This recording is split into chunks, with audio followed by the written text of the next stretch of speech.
అనుకోండి, అది కాదు ఇక్కడ.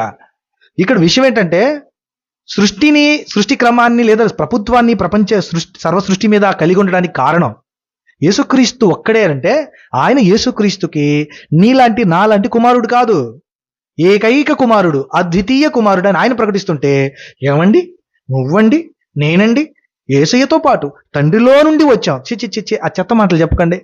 తండ్రిలో నుండి మనం రాలేదండి. మన తండ్రిలో నుండి వచ్చుంటే పాపం ఎందుకు చేస్తామండి? తప్పు కదా అది. తండ్రిలో నుండి మనం రాలా. ఒకవేళ తండ్రిలో నుండి వస్తే ఆ దేవుని ఆత్మ అశుద్ధం అయిపోద్ది. బైబిల్ మీకు ఎవరండి నేర్పింది? మీ నాన్న తప్పుగా బోధించి మిమ్మల్ని చెడగొట్టించాడండి. బైబిల్ మనం ఒకసారి చదువుదామా? 2వ అధ్యాయం ఆదికాండం ఏం చెప్తుంది?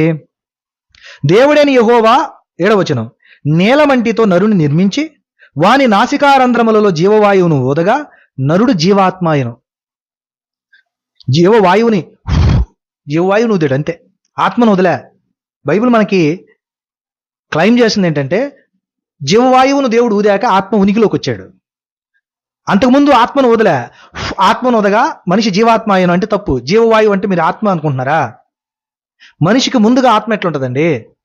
ఎక్కడుంది అనుకుంటున్నారు మీరు? మనం పుట్టిన తర్వాతే ఉనికిలోకి వస్తాం.